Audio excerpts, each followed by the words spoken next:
12 hours before his arranged wedding, Seoul's most feared mafia boss lands at JFK Airport, and a 6-year-old boy crashes straight into his life, carrying a secret that will burn his entire empire to the ground.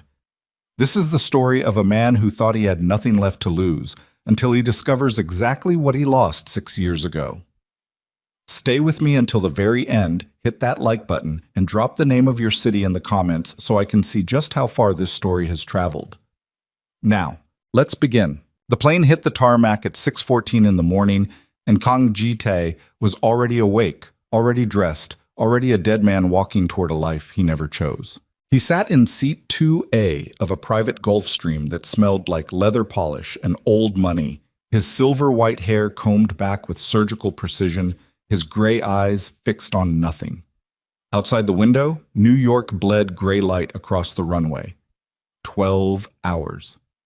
That was all he had left before 200 guests in Seoul would watch him marry a woman whose name he'd had to look up twice because he kept forgetting it. Soo-yeon Cho, daughter of the Cho shipping dynasty, a merger with a bow tied around it. His phone buzzed against his knee. His father's private secretary, confirming the car would be waiting, confirming the tailor had made the final adjustments to the jacket, confirming. As if saying a thing enough times made it real, made it bearable, made it anything other than what it actually was. A transaction wearing the skin of a wedding. Ji-tae didn't answer. He stared at his own reflection in the window glass, layered over the wet asphalt outside, and for a moment he didn't recognize the man looking back. 31 years old, $300 million in assets he didn't legally own on paper. 41 men who called him sir and would kill on his word, and not one single thing in his life that was actually his. He'd flown to New York to close the Han-Bristol logistics deal, the deal that would let his organization move product through 3 new ports without raising a single red flag at customs. It had taken 4 months, 2 assassinated negotiators on the other side that Ji-tae had nothing to do with, but everyone assumed he did, and one very long night convincing a Russian broker named Petrov that loyalty was worth more than fear. The papers were signed. The empire was stronger. His father would be pleased, in the cold, clipped way his father was pleased with anything. A slight nod, maybe, before moving on to the next demand. The car was waiting when he stepped off the jet. 2 bodyguards flanked him, Min-jun on his left with a scar through his eyebrow from a knife fight in Busan a decade ago, and Tae-sung on his right, 26 years old and still convinced loyalty meant something more than survival. They walked Ji-tae through a private terminal exit, bypassing customs the way men like him always bypassed everything. He had 11 hours and 46 minutes until he had to be back in the air. "Sir," Min-jun's voice low. "Cars this way." Ji-tae didn't move toward it. He stood in the middle of the terminal's marble concourse, briefcase in hand, and looked up at the departure board glowing orange and white above him, flights to cities he would never see for any reason other than business. Somewhere above him, fluorescent lights hummed. Somewhere below him, his own heartbeat felt like a stranger's. He hated airports. He hated the specific echo of them, the way every footstep multiplied into 100 footsteps, the way strangers moved past each other without seeing each other at all. He hated them because 6 years ago, in a different airport, he had let someone walk away from him and told himself it was for the best. He started walking toward the exit. That was when the boy hit him. A small body, maybe 40 pounds soaking wet, crashed into Ji-tae's legs at full sprint, arms flailing, a fistful of white lilies exploding out of his grip and scattering across the polished floor like something had been shot. The boy stumbled backward, more startled than hurt, his sneakers squeaking against the marble. Min-jun's hand went instinctively to his jacket, the old reflex, the violence sitting just under his skin the way it sat under all of theirs. "Don't," Ji-tae said quietly, and Min-jun's hand dropped. Ji-tae looked down. The boy was staring up at him, wide-eyed, breathing hard. A few white petals stuck to his sweater. He had to be 5, maybe 6. Skin a deep, warm brown. A gap in his front teeth from a tooth he'd recently lost. And hair. Silver white hair, thick and unruly, curling slightly at the ends, catching the terminal light in a way that made Ji-tae's stomach drop straight through the floor before his mind had even processed why. He knew that color. He'd been born with that exact color. His mother used to tell him it skipped 4 generations before it landed on him, some recessive gene from a grandfather he never met, and that it marked him as different from the moment he was born, a boy with an old man's hair walking around in a child's body. This boy had it too. The child reached up, unafraid, the way only children who haven't learned fear yet can be unafraid, and touched a strand of Jitai's hair where it had come loose from its careful part. His small fingers brushed it, and then, almost like he needed to confirm what his eyes were telling him, he reached up and touched his own hair in the exact same spot. Neither of them said anything. The boy's mouth had fallen slightly open. "Malik!" The voice cracked across the concourse like a whip, and every nerve in Jitai's body went rigid before he even turned his head, because he knew that voice. He had heard that voice in his sleep for 6 years. He had heard it in the silence of conference rooms when no one else was talking. He had heard it the night before his wedding to a woman he didn't love, lying awake at 3 in the morning, certain he was finally imagining things. He turned, and there she was. Amara Okoye stood 15 feet away, frozen mid-stride, a leather tote bag sliding off her shoulder, her dark eyes locked onto his face with an expression that cycled through shock and fear and something far more devastating, recognition, all in the space of 2 seconds. She hadn't aged in the way he'd imagined she might. She'd aged in the way people age when life has made them stronger instead of softer. Her jaw was sharper now. Her shoulders sat with the kind of weight that comes from carrying something alone for a very long time. She looked at Jitai. She looked at the boy standing between them, hair catching the light, lilies scattered at his feet like something out of a dream neither of them had asked for.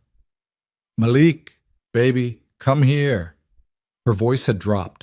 Gone careful, gone controlled in a way Jitai recognized immediately because it was the exact same voice he used when he was holding something back from exploding. The boy, Malik, didn't move right away. He looked up at Jitai one more time, studying him with the open curiosity only children have, then looked back at his mother. "Mom, his hair is just like mine." "I know, baby. Come here." Jitai's mouth had gone dry.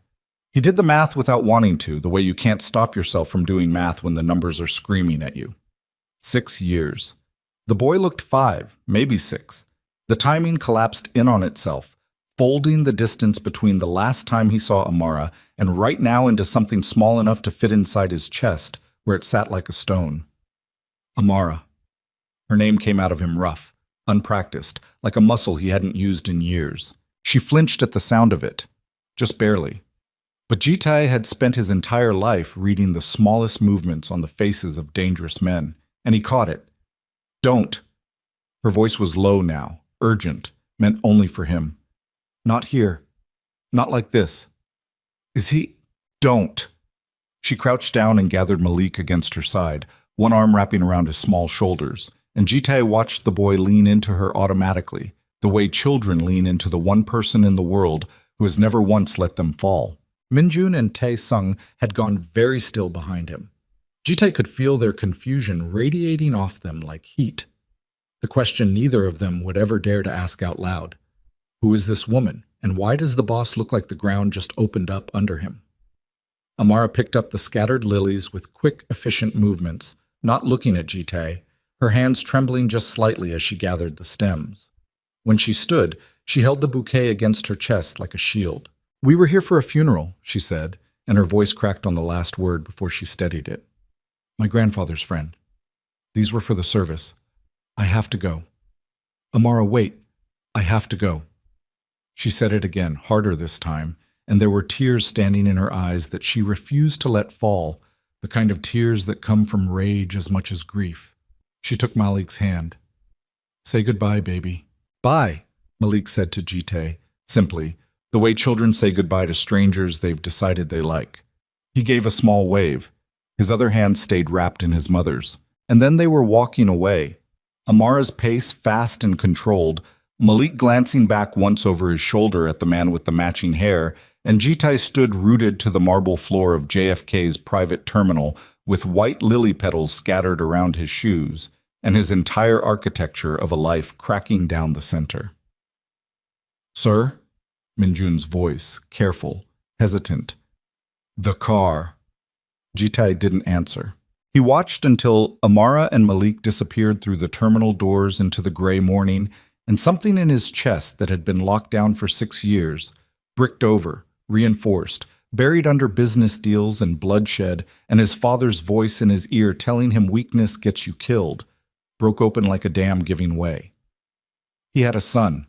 He didn't know it yet, not with certainty, not with anything he could prove, but he knew it the way you know your own hand in the dark, the way certainty sometimes arrives not through evidence but through something deeper and more animal, a recognition in the blood. That boy had his hair. That boy had been born exactly when the math said he would have been born, 9 months after Jitai's father destroyed everything Jitai had ever built with Amara and forced him to stand silent at a gala while another woman's name was announced as his future wife. "Sir, we need to move. The wedding—" "Follow them," Jitai said. Taesung blinked. "Sir?" "Follow the car. Now." Minjun hesitated just for a second, the kind of hesitation that came from 12 years of loyalty colliding with 12 years of watching this man never once deviate from a plan, never once let emotion touch a decision. But he nodded, already moving, already speaking into the small radio clipped inside his jacket to bring the second car around. They tracked Amara's yellow cab through morning traffic, staying 4 cars back the way men trained for exactly this kind of work knew how to do, weaving through Queens and then into Brooklyn, past bodegas with their gates rolling up for the morning, and kids in school uniforms waiting at bus stops with their breath fogging in the cold. Jitai sat in the back seat with his phone buzzing uselessly against his thigh.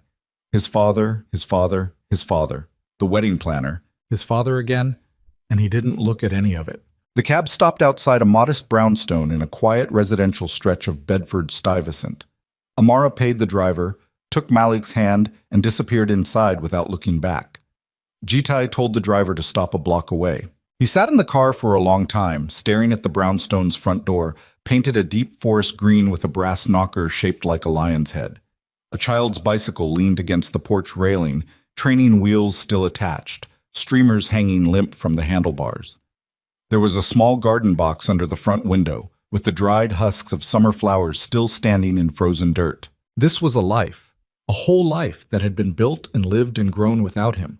6 years of mornings and birthdays and scraped knees and bedtime stories that he had no part in, no knowledge of, no right to claim any piece of. His phone rang again. This time he looked at it. His father. Jitai stared at the screen until it stopped ringing, then immediately started again. He thought about the wedding hall in Seoul, already being decorated with white orchids flown in from Thailand, already filling with caterers and string quartet musicians rehearsing. He thought about Soo-yeon Cho, probably at this exact moment getting her hair done, probably as indifferent to him as he was to her, 2 people being assembled into a business arrangement neither of them had asked for. He thought about a 6-year-old boy with his hair touching the lily petals on the ground, like he was trying to understand something his small mind hadn't yet found the words for. He answered the phone. "Where are you?" His father's voice, Kang Dae-ho, even and cold even in fury.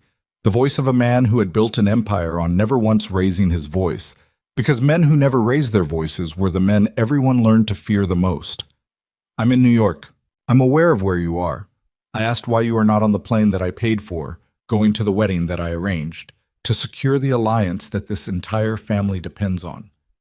Jitai closed his eyes. In the front seat, Min-jun and Tae-sung sat in careful, deliberate silence, pretending not to listen the way good soldiers learn to pretend. "Something's come up." "Nothing has come up. Nothing is permitted to come up. You will be on a plane within the hour, or I have a son." The silence on the other end of the line lasted 4 full seconds. Jitai counted them, his heart slamming against his ribs, the brownstone's green door blurring slightly in his vision. "What did you say?" 6 years ago. Amara, I think there's a child." "You think?" His father's voice had dropped into something dangerous now, quiet in the way a held breath before violence is quiet. "You think, based on what? A feeling? A resemblance on the street? You are 12 hours from the most important alliance this family has built in a decade, and you are telling me you saw a child somewhere and you think, I saw his hair. His hair. a short, humorless laugh, more frightening than any shout. Jitai, listen to me very carefully. Whatever sentiment is clouding your judgment right now, you will set it aside. You will get on the plane, you will marry Su-Yeon Cho tonight as planned, and when you return, if this child is real, we will handle it the way we handle everything, quietly and on our terms. Do you understand me? Jitae looked at the brownstone, at the bicycle with the training wheels, at the dried flowers in the garden box that someone, Amara probably, on her knees in the dirt on some warm afternoon Jitae knew nothing about, had once planted with care. No, Jitae said. What? I'm not getting on the plane. The line went dead silent again, and then his father's voice came back, lower than Jitae had ever heard it, lower than the night his father had once put a gun on the table between them as a lesson about consequences. You will regret this. Maybe. Jitae, I am giving you one chance to fix this before it becomes something I cannot undo. Get on the plane. Jitae looked at the green door one more time. Cancel the wedding, he said, and hung up the phone. He sat in the back of the car as the engine idled, his hands shaking slightly, an unfamiliar sensation for a man who had once watched another man die in front of him without his pulse changing.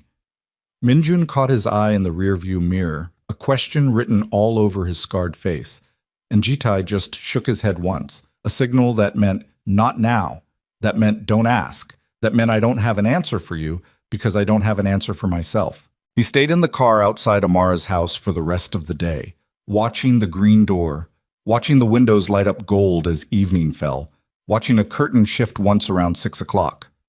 Amara, he was almost certain, glancing out and then yanking it shut the moment she saw the dark car still parked down the block.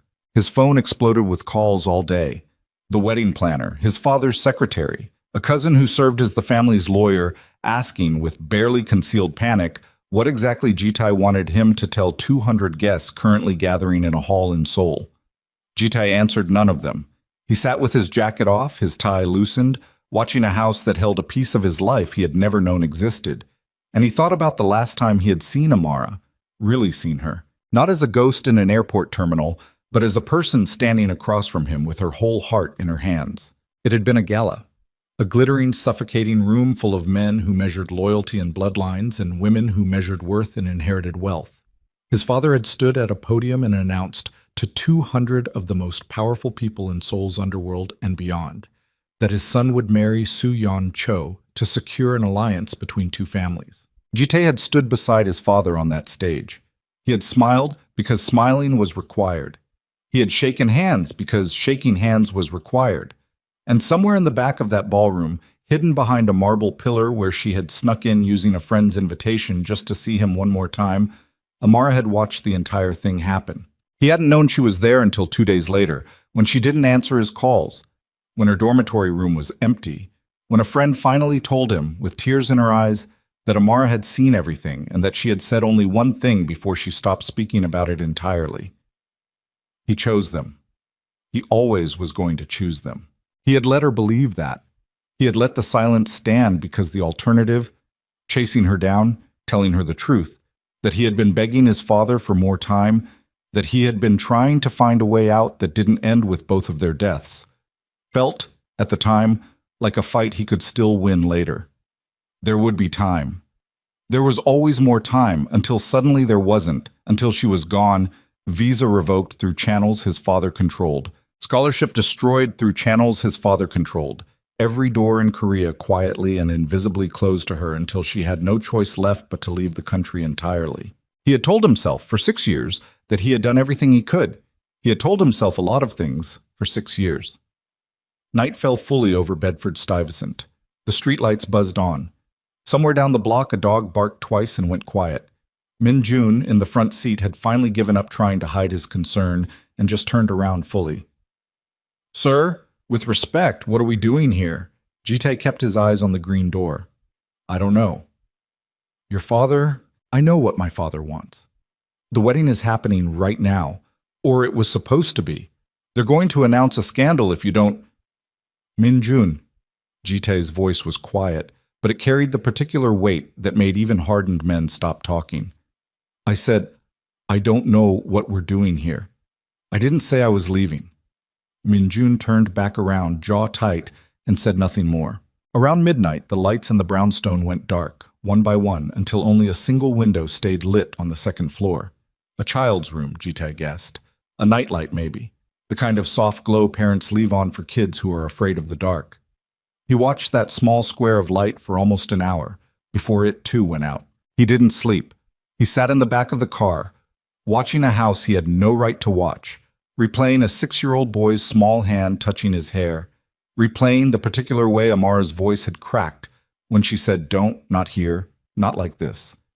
As if there were a version of this conversation she had imagined having with him 1,000 times, and none of those versions had taken place in an airport terminal with bodyguards standing 6 feet away. The first gray light of morning crept over the brownstones around 5:30. Jitai's eyes burned from exhaustion, his shirt wrinkled, his jacket long discarded on the seat beside him. His phone, which he had finally silenced sometime around 2 a.m., sat dark in his lap, no doubt still filling with messages he would have to face eventually. At 6:42, the green door opened. Jitai sat up straight, every muscle in his body tensing, but it wasn't Amara who stepped out onto the porch. It was Malik. The boy was in pajamas, a faded blue set with little rockets printed on them, his silver-white hair sticking up in every direction from sleep, his bare feet tucked into mismatched socks. He stood on the top step for a moment, looking directly down the block at the parked car, and Jitai's heart stopped completely, because there was no way, no possible way, a 6-year-old could have spotted a single parked sedan in the pre-dawn light from that distance. But the boy walked straight toward it anyway, small and sure-footed, carrying something in both hands.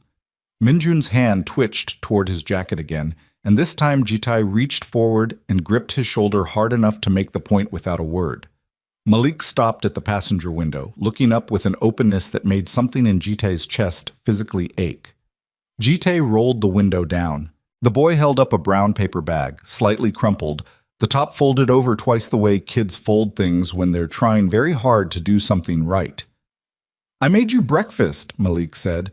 "You've been sitting here all night. You looked lonely, so I brought you stuff." Jitai stared at the bag, then at the boy's face, then at the bag again, and something in him, something that had survived gunfights and betrayals and the cold, calculating violence of a life built entirely on never showing weakness, cracked straight down the middle and would never fully close again.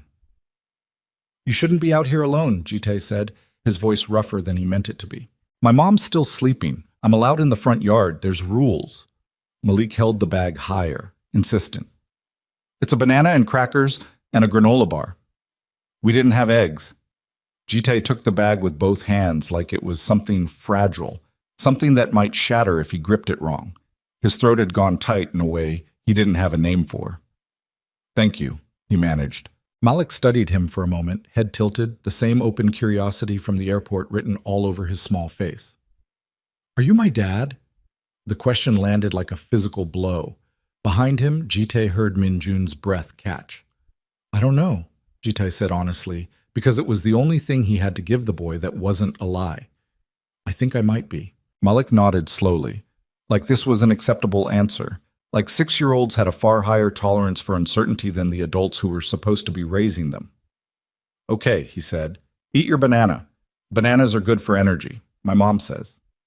Then he turned and walked back toward the green door, his rocket pajamas catching the first real light of morning, and disappeared inside without looking back. Jitai sat there holding a paper bag with a banana, crackers, and a granola bar inside it, and for the first time in longer than he could remember, he felt something break loose in his chest that he didn't immediately try to suppress. He picked up his phone. He had 11 missed calls from his father, 4 from his cousin the lawyer, and one final text message sent at 4:13 a.m. that read simply, "The wedding has been postponed. You have shamed this family beyond what I am willing to forgive. Come home immediately or do not come home at all." Jitai looked at the message for a long time. Then he dialed his father's number. It rang twice before his father answered, his voice clipped, furious, barely controlled. "Are you finally ready to act like my son?" "I have a son," Jitai said. "I just met him. His name is Malik. He's 6 years old, and 20 minutes ago he brought me breakfast because he thought I looked lonely sitting outside his house all night. Jite. I'm not marrying Su Yan. I'm not getting on the plane. I'm staying here. You understand what you are throwing away. Everything I have built, I understand exactly what I'm throwing away. Jite's voice was steady now, steadier than it had been in 6 years. I'm choosing something else instead. He hung up before his father could respond, and for the first time since he was 19 years old, Kang Jite sat in the back of a car with no plan, no orders, no empire pulling at the edges of his attention, and felt something that might have been, impossibly, after everything, the very beginning of peace. The green door of the brownstone stayed shut. Behind it, somewhere on the second floor, Amara Okoye was just beginning to stir awake, completely unaware that the man who had broken her heart 6 years ago was parked down the block, holding a paper bag like a man holding the only solid thing left in a world that had just tilted sideways beneath his feet, and that within the hour she would open her front door to find him still there, and would have to decide for the first time in 6 years whether to let him in or shut him out forever. The green door opened at 7:15. Jite was still sitting in the back seat, the paper bag with the banana and crackers resting untouched on his knee, when Amara stepped out onto the porch in a gray robe cinched tight at the waist, her hair wrapped, her bare feet shoved into slides that didn't match. She'd seen the car. Of course she'd seen the car. She'd probably been watching it from behind that curtain for the last hour, working herself into whatever this was, because the woman crossing her own front yard right now wasn't scared. She was furious. Jite got out before she reached the curb. Min-jun moved to follow, and Jite held up a hand without looking back, and the door stayed shut behind him. "Get out of my street," Amara said. "Amara, no."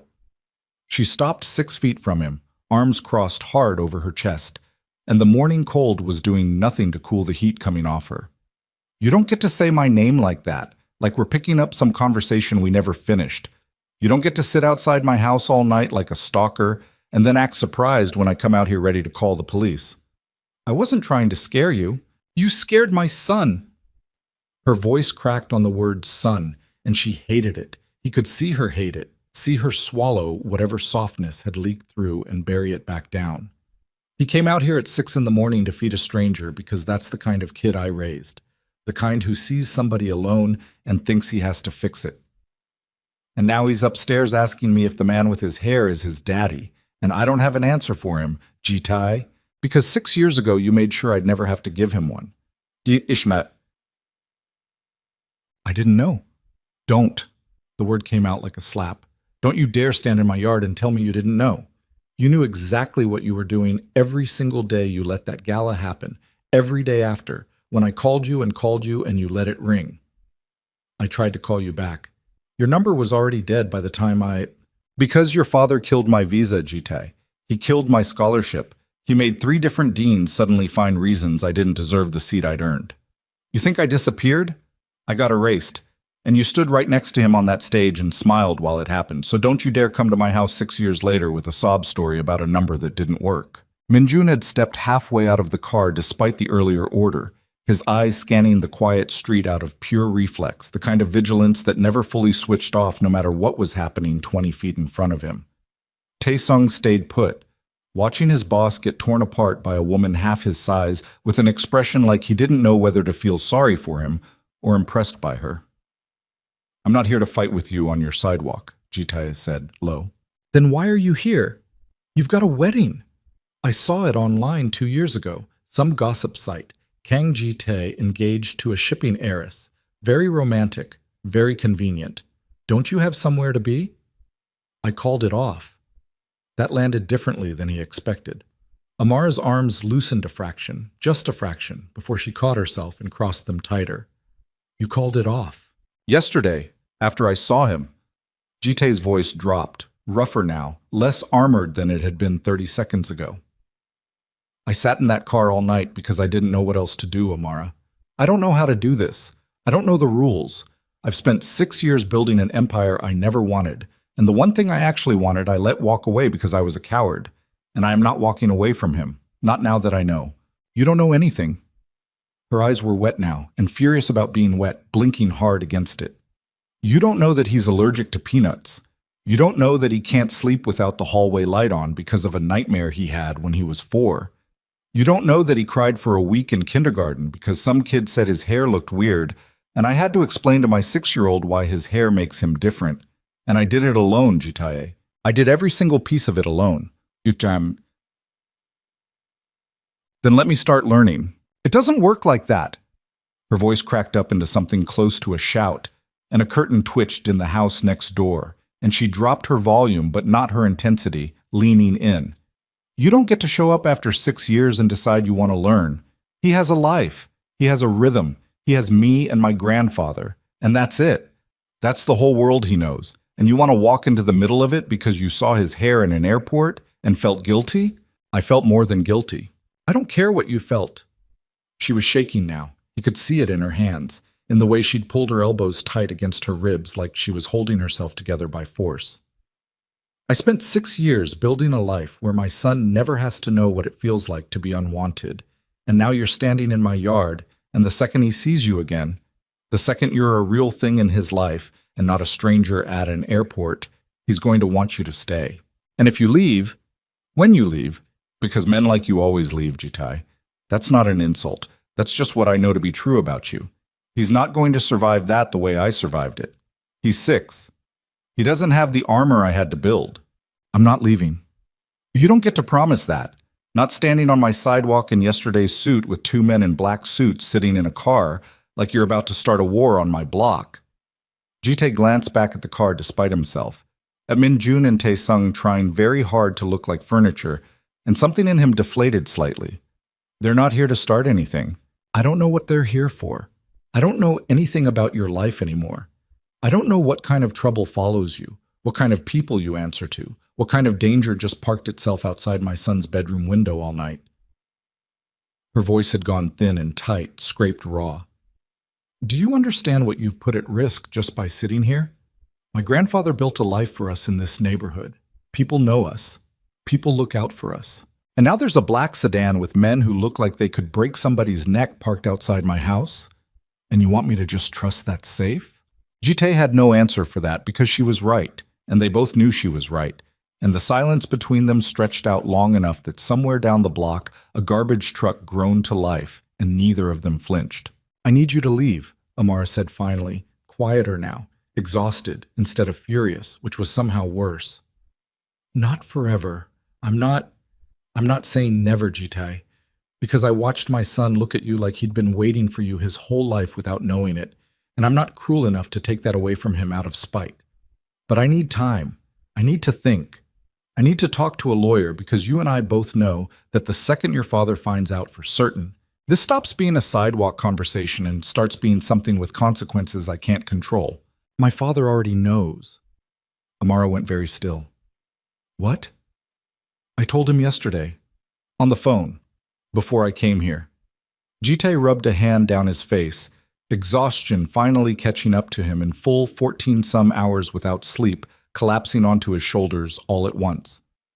He told me to get on the plane and pretend none of this happened. I told him no. You told your father, the head of one of the most dangerous criminal organizations in Asia, that he has a grandson he didn't authorize. Yes, Jite.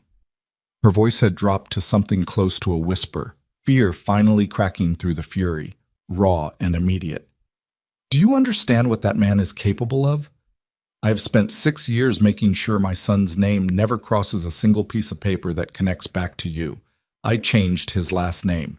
I kept us off social media. I moved twice just to be sure. And you told him. He needed to know. Why? Her voice rose again, cracking with something closer to panic now.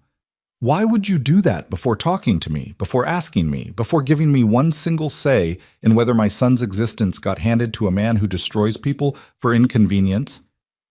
You didn't think. You never think. That's the whole problem. You feel something and you act on it and everyone around you pays for it. I thought he deserved the truth. He deserves nothing. The words tore out of her loud enough now that she didn't care who heard, her composure finally splitting wide open. That man destroyed my life once already, without lifting a finger himself. You think I don't remember how it works? A scholarship revoked here. A visa flagged there. Nobody's hands dirty, Nobody's name on a single document, and a whole life dismantled like it was made of paper. You handed him a new target, Jitai. You handed him my son. I will not let anything happen to him. You couldn't stop it last time. The words hung there in the cold morning air, vicious and true, and Jitai felt them land somewhere under his sternum like a blade going in clean. Amara's chest was heaving, her eyes had gone glassy, on the verge of spilling, and she swiped at them angrily with the back of her wrist like she resented her own body for betraying her. You're right, Jitai said quietly. I couldn't. I was 25 and scared of my own father, and I let you walk away because I thought there'd be time to fix it later. I was wrong. I was wrong about almost everything. But I'm not that person standing in this yard right now. I have spent 6 years building enough power that my father cannot simply erase the people I choose to protect. That is the only thing all of this, he gestured vaguely, encompassing the car, the suits, the entire architecture of the life he'd built, was ever good for. Let me use it for something that matters. Amara stared at him for a long moment, breathing hard, something complicated moving behind her eyes. Not forgiveness, nowhere close to forgiveness, but maybe something like reluctant calculation, the same instinct that had probably kept her and Malik safe and fed and housed for 6 years on her own. My grandfather's inside, she said finally. He's going to want to talk to you. And when I say talk, I mean he's 73 years old and he's buried 2 friends to violence in his life, and he is not going to be polite about any of this. I can handle that. I'm not finished. She held up a hand. You do not come inside my house unless I say you can come inside my house. You do not approach Malik unless I am standing right there. You do not make him a single promise. Not one, Jitai. Not, I'll see you tomorrow. Not, I'm not going anywhere.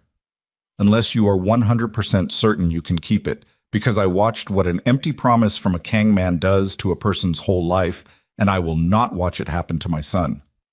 Understood. And those men, she nodded toward the car. Stay outside. Not in front of the house where every neighbor on this block is going to start asking questions I can't answer. Around the corner, out of sight.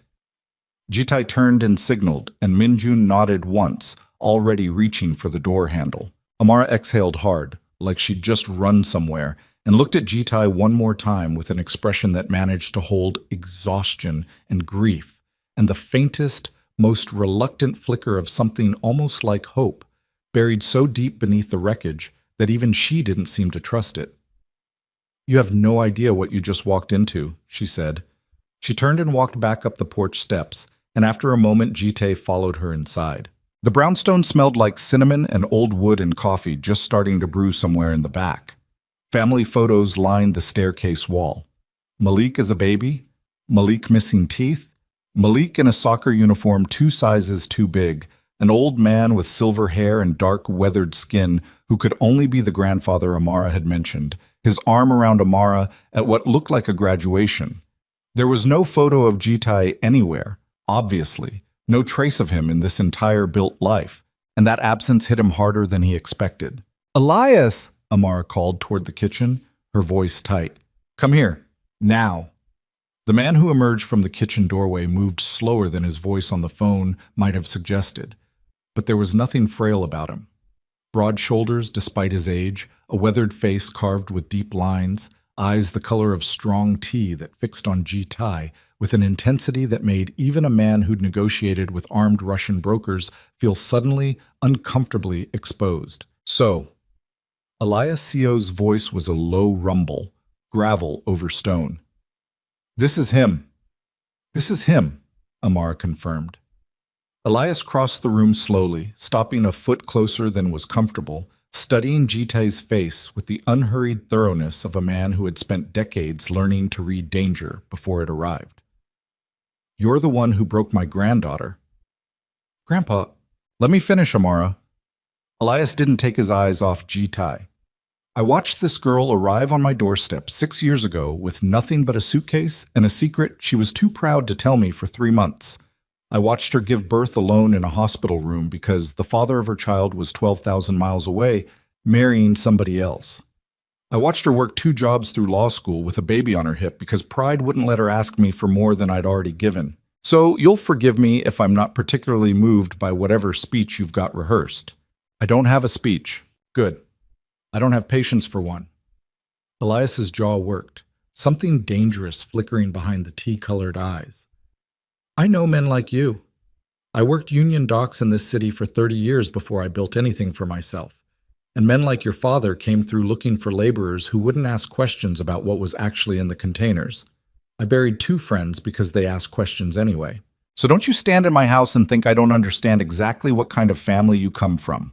My father's organization has nothing to do with, don't lie to me in my own kitchen. Elias's voice didn't rise, but it sharpened, cut clean. I've had 6 years and a good lawyer's worth of curiosity to look into Kang Dae-ho. I know what he is. I know what that makes you, whatever pretty business cards you carry around with you. So here's what's going to happen. You're going to sit down.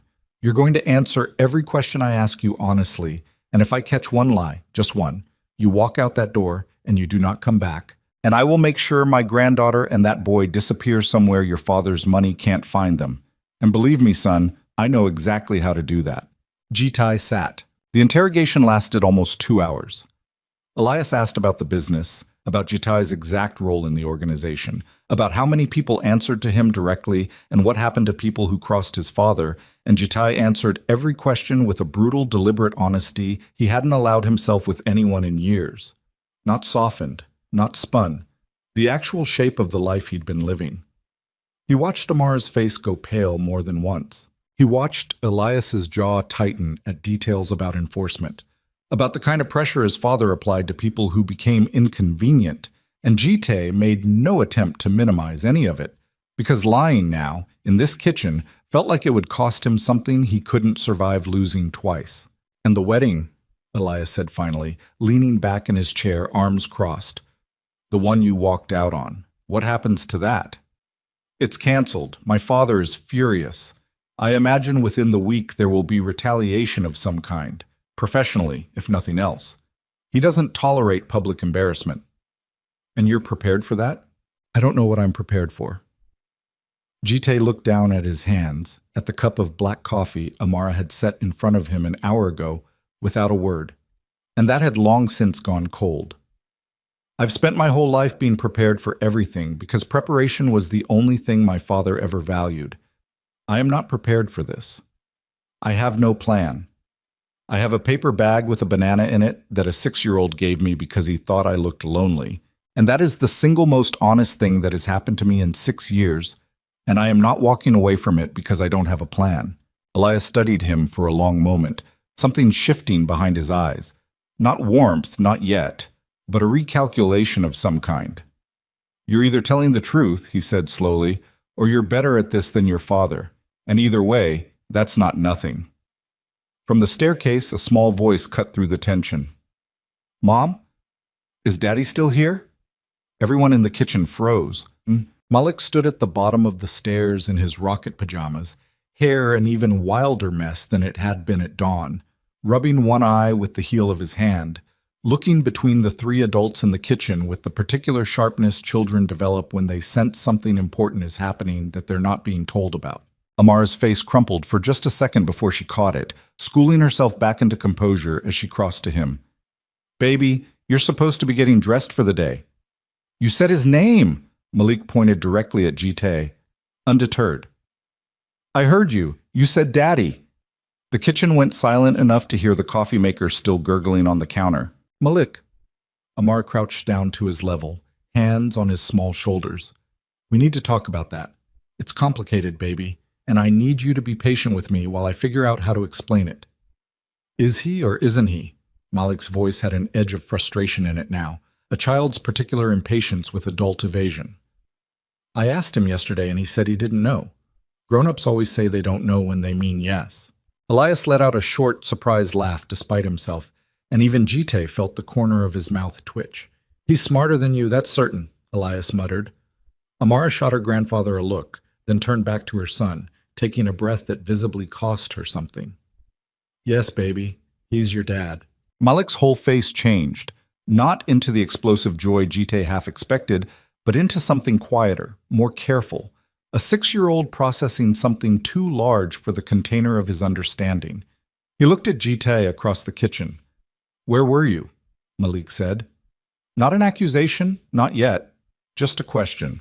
but one that landed in Jitai's chest like a hand closing around his heart. I didn't know about you. Jitai said, kneeling down so he was closer to the boy's height, ignoring the way his knees protested after a sleepless night in a car. If I had known, I would have come. I promise you that. Mom says promises are only good if you keep them. Your mom is right. Malik studied him with that same unsettling directness from the airport. Are you going to keep this one? The room held its breath. Amara's eyes were on Jitai, sharp and watchful, daring him to say something he couldn't back up. Elias's arms were crossed, his expression unreadable. And Jitai looked at the small boy with his own hair and his own gray-flecked eyes. He hadn't noticed the eyes before, but he noticed them now, the same storm gray that looked back at him from every mirror he'd ever stood in front of, and felt the full terrifying weight of a question that had no safe answer. I'm going to try every single day, Jitai said. I can't promise you I'll be perfect, but I can promise you I'm not leaving. Malik considered this with the gravity of a much older person, then nodded once, apparently satisfied, in the way children can be satisfied by honesty, in a way adults rarely allow themselves to be. Okay, he said. Can I show you my dinosaurs now? And just like that, before anyone in the kitchen could fully process the magnitude of what had just happened, Malik grabbed Jitai's hand with his small fingers and started tugging him toward the stairs. And Jitai found himself being led, helpless, bewildered, toward a bedroom full of plastic dinosaurs and a life he had no idea how to navigate. Amara watched them go, one hand pressed flat against her chest like she was trying to keep something inside from coming apart. You're letting this happen, Elias said quietly beside her, not a question. I don't know what else to do. Her voice was thin. I can't take this away from him now. He's been waiting for an answer to a question he didn't even know he had. And I just watched it get answered in my kitchen, and I can't put that back in the box, Grandpa. I can't. You don't have to put anything back in a box. You just have to watch him close, both of them. Upstairs in a small bedroom painted pale blue with glow-in-the-dark stars stuck haphazardly across the ceiling, Malik was pulling a plastic bin out from under his bed, narrating an elaborate dinosaur civil war with the kind of intensity only 6-year-olds can sustain, and Jitai sat cross-legged on the floor across from him, still in yesterday's wrinkled suit, listening with an attention he had never once given to a single business meeting in his entire adult life. This one's the king, Malik said, holding up a battered green T-Rex with one leg chewed slightly at the foot. He used to have teeth, but the dog ate them. We don't have a dog anymore. He died. I'm sorry. It's okay. He was old.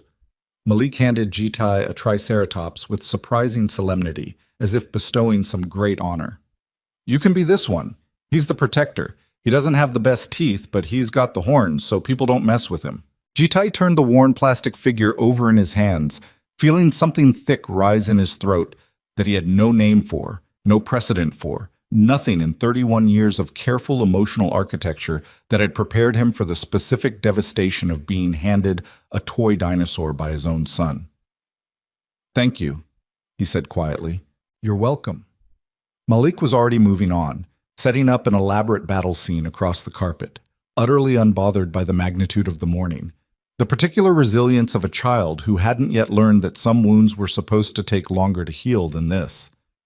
Mom says you have to be careful with the Stegosaurus because his tail spikes fall off easy.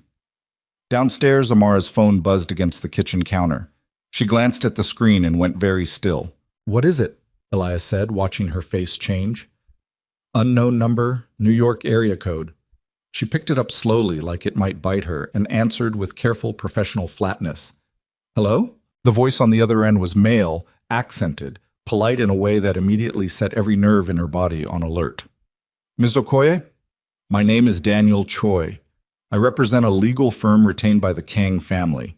I wonder if we might find a time to discuss a matter of significant mutual interest before things become unnecessarily complicated for everyone involved. Amara's grip tightened on the phone. Upstairs, faintly, she could hear Malik's laughter drifting down through the floorboards, mixed with a low murmur that had to be Jitai's voice, awkward and unpracticed in the cadence of play. How did you get this number? She said, her voice flat and controlled in the exact way she'd learned to control it in 6 years of courtrooms. We have many resources, Ms. Okoye. I'm sure you understand. I'd like to suggest we meet today, somewhere private, somewhere comfortable for you.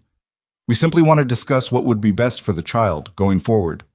My son has a name. Of course, my apologies. What would be best for Malik? The use of his name, correct, precise, already known to a stranger who had been on the phone with her for less than a minute, sent a cold spike straight down Amara's spine, and she found herself gripping the kitchen counter with her free hand to stay steady. I'll have my lawyer contact your office, she said, and hung up before he could respond. She stood there for a long moment, staring at the phone, her heart hammering, and when she finally looked up, Elias was watching her with an expression that confirmed every fear she hadn't said out loud yet. They already know everything, she whispered. His name. Where to find me. Less than 24 hours, Grandpa. Less than 24 hours, and they already have it all. Then we move fast, Elias said, already reaching for his own phone. I still know people in this city, people who owe me favors from a long time ago. We're not doing this unprotected. Upstairs, the dinosaur war raged on, oblivious, and Jite, kneeling on a child's bedroom floor, holding a one-legged triceratops, laughing at something his son had just said for what might have been the first genuinely unguarded laugh of his entire adult life. Had no idea that 30 feet below him, the machinery of his father's reach had already begun closing in, fast and quiet and utterly without mercy, exactly the way it always had. The lawyer's call came again at noon, and this time Amara didn't answer it. She let it ring out 4 times before Elias snatched the phone off the counter and answered it himself, his voice gravel and iron. This is Elias Seo. You call this number again? You go through me. Mr. Seo. Daniel Choi's voice stayed maddeningly pleasant, the kind of pleasant that came from a man who'd never once had to raise his voice to get what he wanted. We're simply trying to be reasonable. The Kong family would like to propose a meeting, a generous settlement, full educational trust for the boy, complete privacy guaranteed, in exchange for what? In exchange for Mr. Kong Jitai returning to Seoul and resuming his prior obligations. No further contact necessary. The child would be cared for generously from a distance. Elias's knuckles went white around the phone. Upstairs, the dinosaur battle had quieted into something softer. Jitai's low voice reading from a picture book Malik had dragged out from a shelf, the cadence unfamiliar and stiff but trying, clearly trying. You're asking me to sell my great-grandson, Elias said. I would never use language like that, Mr. So. We're simply outlining options that benefit everyone. Get off my phone. He hung up and stood there breathing hard, and Amara watched her grandfather's hand shake for the first time in years. By 2 in the afternoon, the second car showed up. Not Jite's men, a different vehicle entirely. Black, windows tinted, parked across the street with 2 men inside who made no effort to look like they weren't watching the house. Minjun spotted it first from his post around the corner and radioed Jitai immediately, his voice tight with the particular urgency of a soldier recognizing a threat before his employer had even processed it as one. Jitai came downstairs fast, Malik trailing behind him asking what was wrong, and found Amara already at the front window, peering through a gap in the curtain with her jaw set hard. They're not even hiding it, she said. They want us to see them. That's my father's style. Pressure first, before the offer even lands properly. Jite's voice had changed, gone flat and clinical, the boardroom voice. The voice Amara hadn't heard from him since the gala 6 years ago, and hated hearing now precisely because she recognized how useful it was. He's letting you know he can reach you whenever he wants. It's meant to make the settlement feel like a kindness instead of a threat. There's no settlement, Jitai. There's no scenario where I hand my son's entire future over to a trust fund administered by people who tried to disappear me once already. I know. Do you? Because your lawyer just called my grandfather and talked about Malik like he's a line item. He's not my lawyer. Jite's jaw tightened. Not anymore. Not after this. Behind them, Malik had gone very quiet, watching the adults with the particular stillness children develop when they sense danger. They don't have words for yet. Amara noticed it first and crouched down immediately, pulling him gently away from the window, away from the conversation. Go grab your tablet, baby. Watch something upstairs for a little while, okay? Grown-up talk. Is it about the men in the car? Amara's heart stopped. What men in the car? The new ones, across the street. I saw them from my window before. They're not the same as the other guys. Malik said it with simple, devastating clarity, the way children report facts without understanding the weight those facts carry. One of them was taking pictures of the house, I think. Amara's blood went to ice water. She looked at Jite, and for the first time since the airport, she saw real fear cross his face, unguarded, immediate. Get him upstairs, Jite said quietly. Now, away from windows. Elias was already moving toward the hall closet, and when he came back, he had an old revolver in his hand, worn but clean, clearly maintained with care over a long stretch of years. Grandpa, Amar's voice cracked. I told you I know people, Elias said, checking the cylinder with the ease of long familiarity. I also told you I know how to protect what's mine. This was true before he showed up. He nodded toward Jite without looking at him. It's still true now. Jite's phone rang. He looked at the screen and his expression shifted into something carved from stone. It's him. Don't answer it in front of Malik, Amara said sharply, already herding her son toward the stairs, and Jite stepped into the kitchen alone, phone pressed to his ear, his shoulders squared in a way that made him look, for the first time since the airport, exactly like the man Amara remembered standing silent on that stage 6 years ago. I assume you've seen my associates? His father's voice came through, calm, almost bored. Call them off. They're simply observing, a precaution given how unpredictable you've become. A pause, deliberate, waited. I made a generous offer, a trust, privacy. The boy grows up comfortable, safe, with every advantage, and you come home and remember what your responsibilities actually are. I'm not coming home. Then you leave me very few options, Jite. His father's voice didn't rise, didn't sharpen, and that was somehow worse than if it had. You understand that I cannot have a grandchild, an illegitimate one, born to a woman who is not Korean, raised in another country with no knowledge of this family, existing as a liability that the press, or our rivals, or law enforcement could use against us. This is not about feelings. This has never been about feelings. It's about exposure. He's a child, not a liability. He is whatever I determine him to be, the moment his existence becomes public knowledge, which, his father's voice carried the faintest, coldest edge of satisfaction. It already has. Jite's stomach dropped through the floor. What did you do? I did nothing. The press did what the press does. A canceled wedding, an heir disappearing in New York, reporters with nothing better to occupy them. By tonight, every outlet from Seoul to Hong Kong will be asking why Kang Jite abandoned his bride 12 hours before the ceremony. It won't take them long to find the rest. You leaked it. I am simply allowing consequences to unfold naturally. A pause. I will say this once, and only once, Jite. Come home tonight. Leave the woman and the boy behind with the settlement, with protection guaranteed. Or stay, and watch what happens when the entire world knows exactly who that child is and exactly how much he is worth to people far less sentimental than I am. The line went dead. Jite stood in the kitchen, the phone still pressed to his ear long after the call had ended, his breathing ragged, his hands shaking with a fury he hadn't allowed himself to feel in years.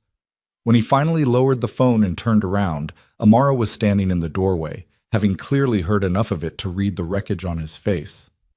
What did he say? He leaked the story. Jite's voice came out hoarse. By tonight the press will know Malik exists. Amara's face drained of color. Oh my God! I'm sorry. I'm so sorry. I never should have. Don't! She held up a hand, her whole body rigid. Don't apologize right now. Apologies don't undo this. I need you to think, Jite, right now. Because in about 6 hours, my son's face is going to be on the internet connected to your family's name, and there are people in this world who hurt children for less profitable reasons than the ones your father has. I'll handle it. How? Her voice cracked up sharp, desperate. How exactly are you going to handle the entire international press finding out my son is the secret grandson of a Korean crime boss? You can't unring that bell. You can't call every journalist in Asia and ask them nicely to forget it. Upstairs, a door opened, and Malik's voice drifted down the stairwell, small and uncertain. Mom? Why is everybody yelling? Amara closed her eyes, visibly forcing her voice into something steadier before calling back up. It's okay, baby. Stay up there a little longer, okay? We're just talking. She turned back to Jite, and the fury in her eyes had curdled into something closer to grief. 6 years, she said quietly. 6 years I kept him invisible. Off every database, off every form that mattered, his last name changed, his photos never posted anywhere public. 6 years of careful, exhausting work to make sure he'd never become a target for anything, and you undid it in 24 hours because you couldn't sit on a plane. I told my father the truth because I thought, You didn't think. That's the whole problem, Jitai. You never think past the next 10 minutes. You felt something in an airport and you blew up 2 lives without asking either of us if we wanted to be part of your reckoning. I wanted to be his father. You don't get to want that at the cost of his safety, Amara was shouting now, fully, the careful control she'd maintained for 6 years finally giving way completely. I built a wall around that boy brick by brick, alone, while you were off running drugs through shipping containers and shaking hands with men who kill people for inconvenience, and you knocked the whole thing down in a day because you decided your guilt mattered more than my plan. That's not fair. Nothing about this is fair. Her voice broke entirely now, tears spilling over without permission. None of this was ever supposed to happen. He was never supposed to know you existed until he was old enough to understand why I made the choices I made. And now he's 6 years old and his face is about to be everywhere. And if anything happens to him, her voice shattered completely. If anything happens to my son because of who you are, I will never forgive you. Do you understand me? Never.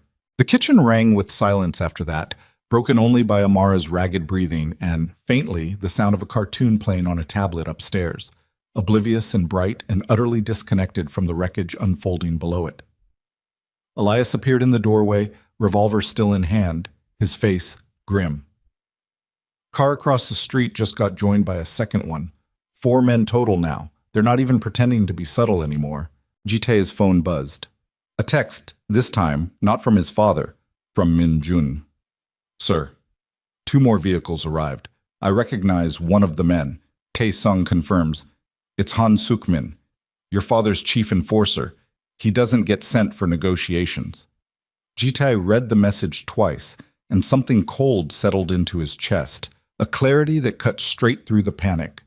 He's not here to negotiate, Jitae said quietly. What does that mean? Amara said, though her face had already started answering the question for her. It means my father has stopped trying to convince me. Jitae's voice had gone very still, the calm of a man calculating odds he didn't like. Sukmin doesn't talk people into things. He removes obstacles. Removes? Amara's hand flew to her mouth. You're saying he sent someone to hurt us. I'm saying we need to leave this house, now. Leave to where? You think we just walk out the front door past 4 of his men? Jitae was already moving, pulling out his own phone, dialing a number with fingers that, despite everything, didn't shake. Min Jun. I need you and Tae Sung at the back entrance in 90 seconds. We're moving the family out through the alley. He paused, listening, his jaw tightening. I don't care what Sukmin wants. If he or any of his men come within 20 feet of that boy, you put them down. That's an order, and I will answer for it personally. Amara stared at him, something shifting in her expression. Not trust, not yet, but a recognition of the specific, terrible competence in his voice, the sound of a man who had spent his entire life preparing for exactly this kind of violence, even while hating every second of the preparation. Get Malik, Jitae said. Shoes, jacket, nothing else. We have 90 seconds. Amara didn't argue. She turned and ran for the stairs, taking them 2 at a time, and Elias moved to the back door, revolver raised, his weathered face set into the expression of a man who had clearly done this kind of thing before, decades ago, in a different life he rarely spoke about. Upstairs, Amara burst into Malik's room to find him still on his bed, tablet glowing, headphones half on. He looked up at her wide-eyed at the sound of the door slamming open. Mom, you're scaring me. I know, baby, I'm sorry. We need to go on an adventure right now, okay? Shoes on, quick as you can. Her voice was forcing brightness over the terror underneath it, the particular skill of mothers everywhere who learn to perform calm for their children even while their own hands are shaking. Where's your sneakers? Under the bed, Mom. What's happening? We're just going somewhere safe for a little while. Like a game. Fastest shoes win. She was already kneeling, jamming his feet into sneakers without bothering with socks, her fingers fumbling the laces twice before getting them tied. Is it because of the dad thing? The question stopped her cold for half a second, her hands frozen on the laces, and then she forced herself to keep moving. It's complicated, baby. I'll explain everything when we're safe. I promise. You said promises only count if you keep them. I'm keeping this one. She pulled him to his feet, grabbed his jacket off the hook by the door, and half walked, half carried him toward the stairs. His small hand gripped so tight in hers that her knuckles ached. They met Jitai at the bottom of the stairs, and Malik's eyes went wide at the sight of him standing there, jaw set, something coiled and dangerous beneath the surface that hadn't been visible in the dinosaur-littered bedroom an hour earlier. Dad? The word came out small, uncertain, the first time he'd used it directly to Jitai's face. Something in Jitai's expression cracked at the sound of it, even in the middle of everything else collapsing around them. He crouched down fast, meeting Malik at eye level. I need you to be very brave for the next few minutes, Jitai said, his voice steady despite everything. Can you do that for me? Malik nodded, small and solemn, gripping his mother's hand tighter. Good. Jitai stood, looked at Amara, at Elias positioned by the back door, and felt the full weight of what he was about to do settle onto his shoulders. Not the calculated risk-taking of a business deal, not the cold arithmetic of an enforcement decision, but something far more dangerous. The decision to stand directly between his father's empire and the only two people he had ever wanted to protect more than himself. Back door, he said. Now. They moved through the kitchen fast, Elias leading with the revolver low at his side, Amara gripping Malik against her hip even though he was getting too big to carry properly, Jitai bringing up the rear with his phone pressed to his ear, talking low and urgent to Minjun. The back door opened onto a narrow alley between brownstones, cluttered with trash bins and a rusted fire escape ladder, and at the far end, exactly where Jitai had directed, a black sedan idled with its back doors already open, Tai-sung standing beside it, scanning both directions with the focused intensity of a soldier who understood exactly what was at stake. They were halfway down the alley when a man stepped out from behind the dumpster at the opposite end. He was broad, compact, dressed in a dark coat despite the warm afternoon, his face arranged into the particular blankness of a man who had done violence so many times it no longer registered on his features at all. Han Suk-min. Jitai recognized him instantly, had known him since childhood, had once watched this exact man teach him how to throw a punch when Jitai was 11 years old and his father had decided softness needed correcting early. Jitai, Suk-min said almost gently, like greeting an old friend at a reunion. Your father hoped this wouldn't be necessary. Get out of the way, Suk-min. You know I can't do that. His eyes flicked past Jitai to Amara, to the boy pressed against her hip, his expression unreadable. The boy comes with me. Your father's instructions. He'll be cared for, comfortable, and this entire situation resolves itself quietly. You and the woman can do whatever you like, but the child belongs to this family now, whether you've made peace with that or not. Amara's grip on Malik tightened so hard he made a small sound of protest, and behind her, Elias raised the revolver, his hand steadier than his 73 years had any right to be. You take one more step, Elias said, voice flat and lethal, and I put you on the ground. I don't care who sent you. Suk-min's eyes flicked to the old man, assessing, recalculating, the faintest flicker of genuine surprise crossing his blank features, the kind of surprise that came from a professional recognizing another professional in an unexpected place. Old man's not bluffing, he said, almost admiring, to no one in particular. I've put down better men than you in worse alleys, Elias said. Try me. Jitai stepped forward, putting himself directly between Suk-min and his family, his hands open at his sides but his entire body radiating a coiled, dangerous stillness that even Amara, who had spent 6 years building a careful distance from exactly this kind of man, recognized as something real, something true to whatever Jitai actually was underneath the suits and the careful diplomacy. Suk-min, look at me. Jitai's voice had dropped into a register Amara hadn't heard from him yet, low and absolutely certain. You take that boy over my body. Do you understand me? There is no version of today where you walk away from this alley with him unless every single person standing in front of you is already dead. Is that what my father actually authorized? Because I don't think it is. I think he sent you to scare us, and I think you're standing here right now wondering if this job is actually worth what it's about to cost you. Sukmin's jaw tightened. Behind him, Taesung had drawn closer, positioning himself at the alley's mouth. And the math of the standoff hung in the air, 4 against 1. An old man's revolver and a son's fury against an enforcer who had built his entire reputation on never once needing backup. For 3 full seconds, nobody moved. Then Sukmin's radio crackled at his hip, a burst of static and a voice too distorted to make out clearly, and his expression shifted.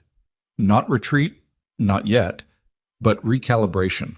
The look of a man receiving new orders he didn't entirely like. "This isn't finished," he said, stepping back slowly, hands raised slightly, a tactical withdrawal rather than a surrender. "Your father isn't going to stop because you got brave in an alley, Jitai. You know that." This was the gentle option.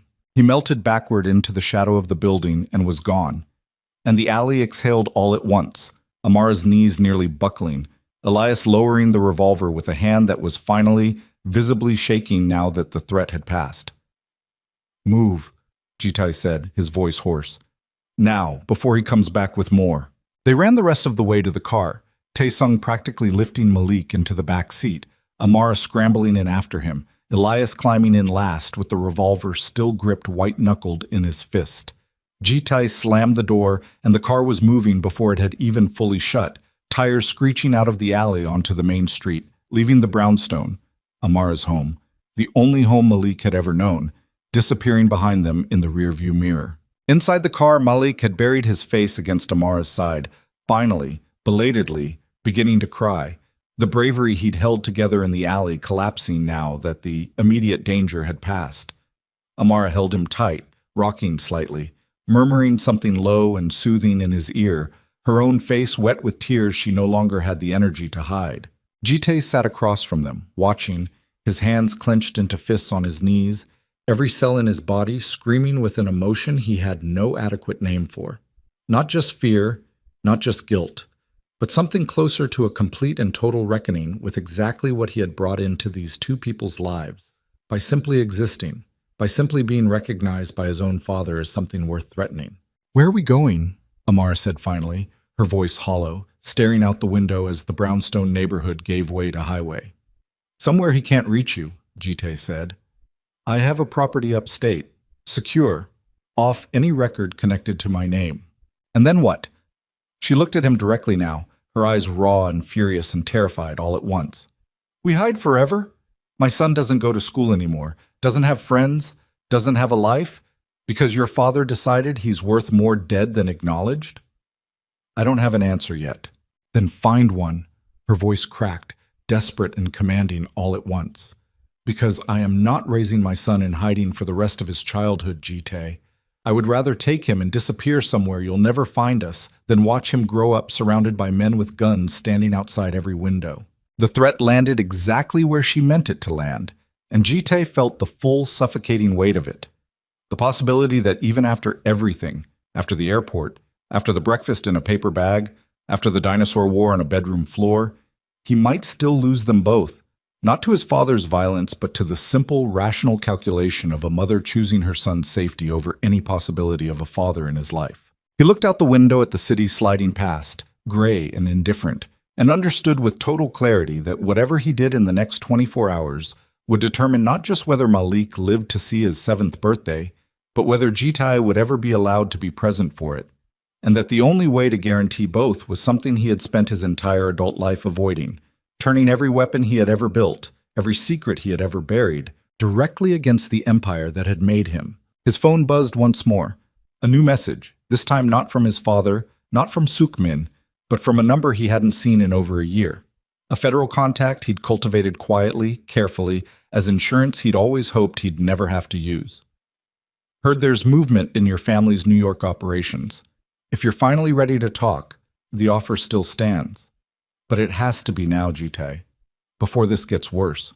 Jite stared at the screen for a long moment, his thumb hovering over the reply button, and felt the entire shape of his future fracture and reform into something he had never once imagined choosing, until exactly this moment, in the back of a speeding car, with his son crying against his mother's shoulder and a federal agent's message glowing in his hand, daring him to finally burn the only world he had ever known to the ground.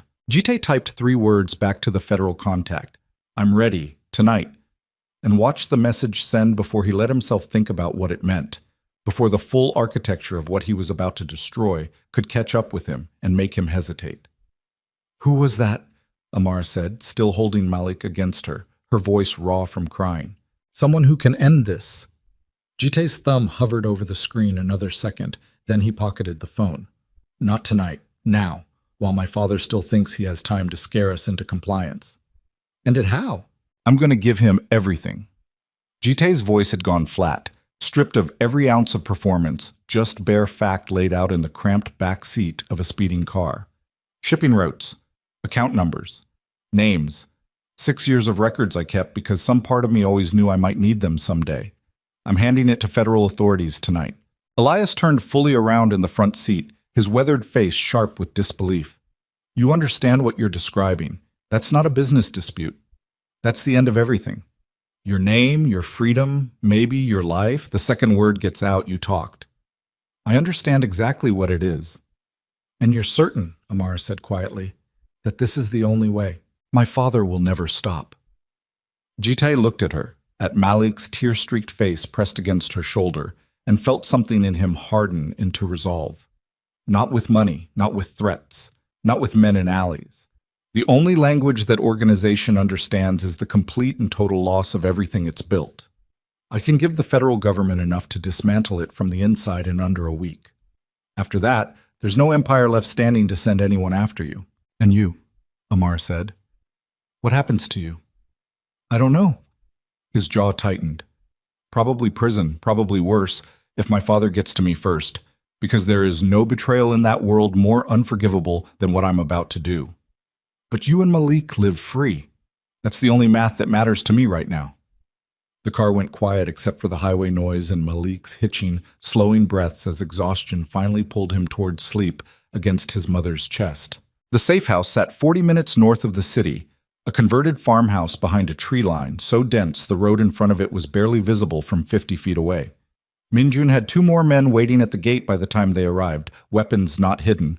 The pretense of subtlety abandoned now that subtlety had clearly already failed. Jite carried Malik inside himself, the boy fast asleep, his small body limp and trusting against Jite's chest in a way that made every nerve in Jite's body feel raw and exposed. He laid him down on a couch in the main room, pulled a blanket over him, and stood there a long moment just watching his son breathe, steady and unbothered by the catastrophe unfolding around him. He sleeps like nothing's wrong, Amara said softly from the doorway, watching too. He's always been like that, even as a baby.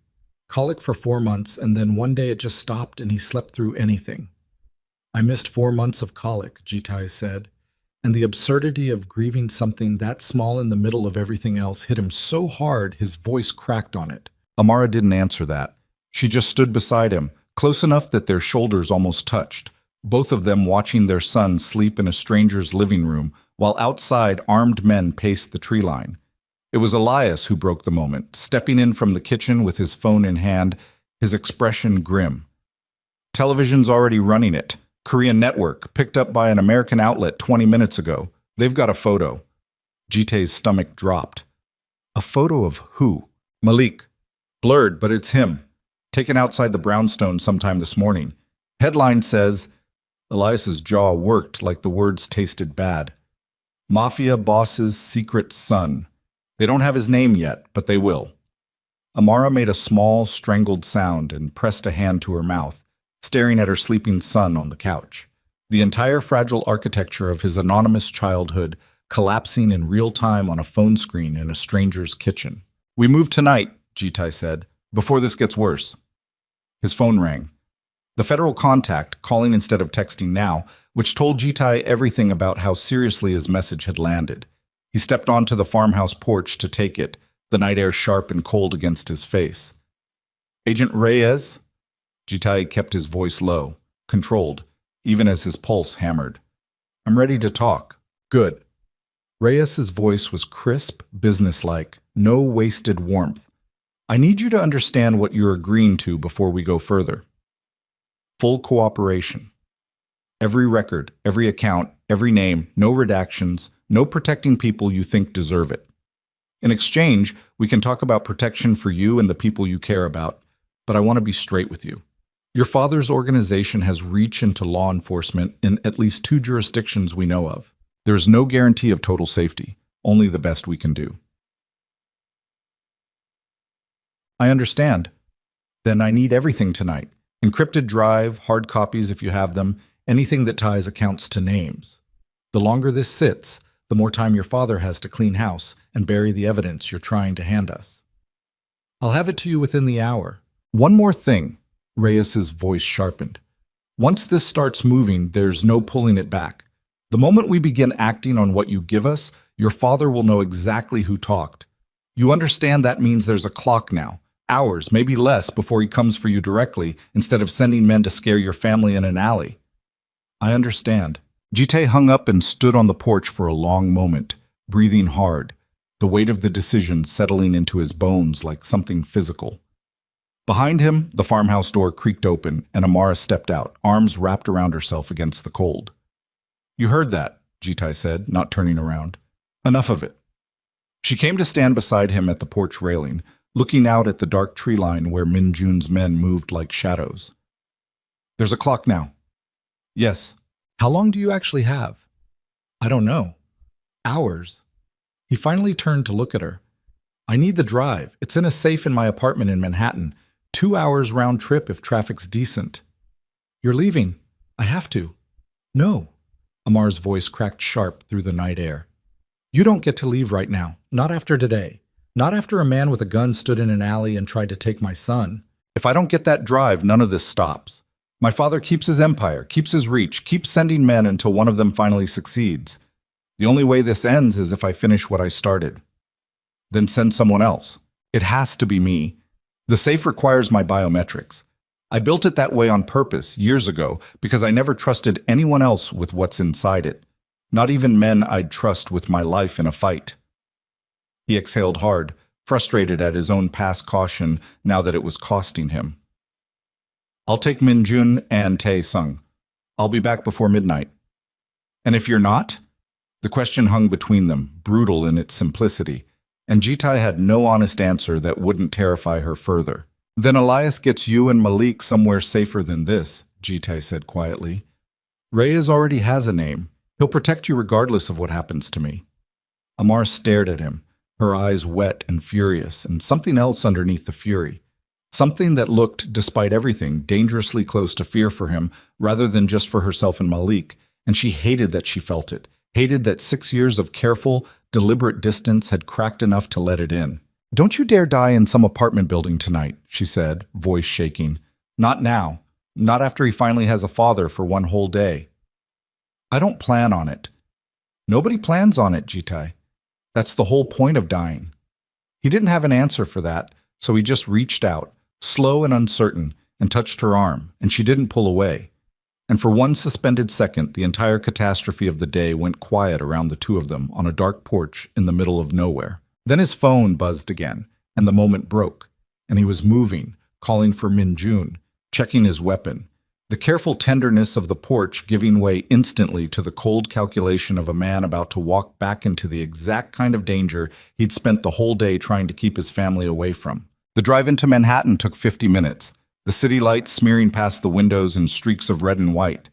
Min Jun driving fast and silent, Tae Sung in the back beside Ji Tai with a weapon resting across his lap, his young face set into something harder than Ji Tai had ever seen on him.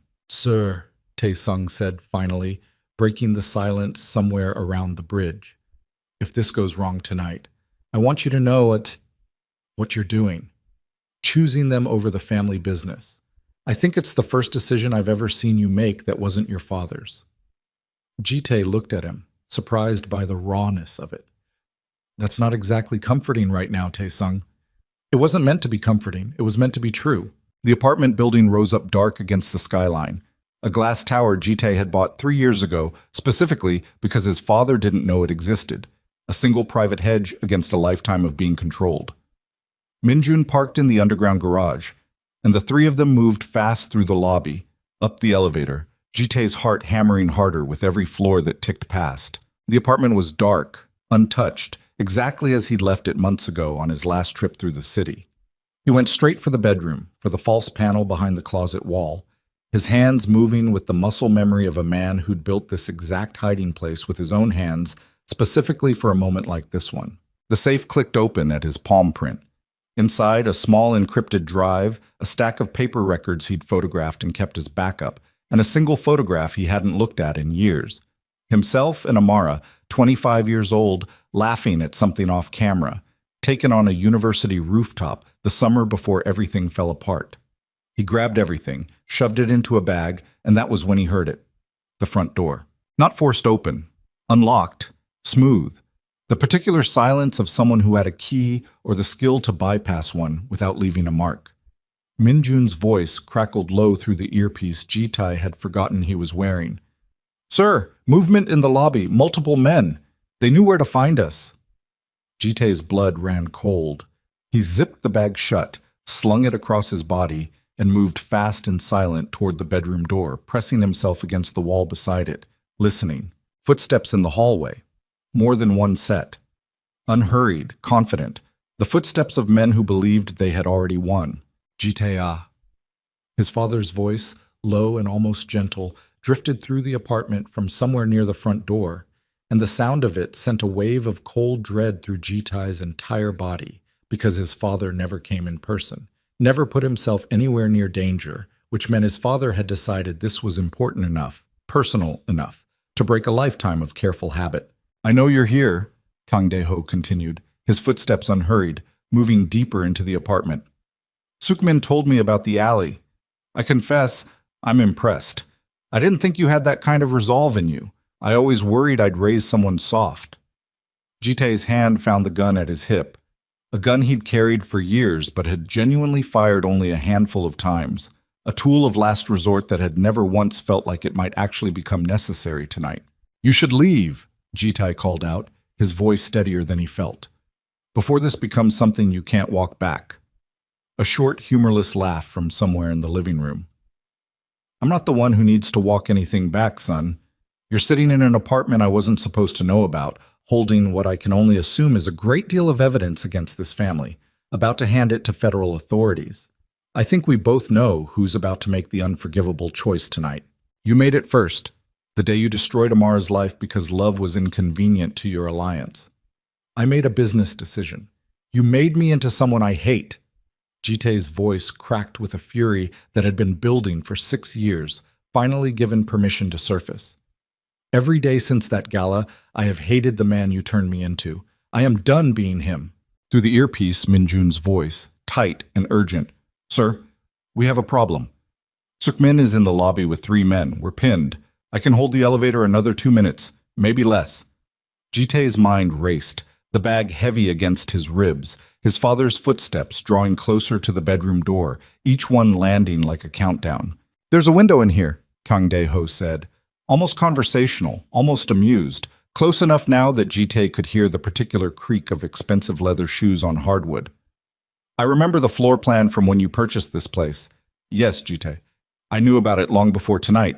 I simply allowed you the illusion of a secret because illusions of independence kept you compliant. There's no escape from a window 30 floors up. So why don't you make this simple? Hand me the bag. We forget tonight happened. You come home, we manage the press. The boy receives generous, anonymous support for the rest of his life, and everyone survives this with their dignity intact. And Amara? Malik?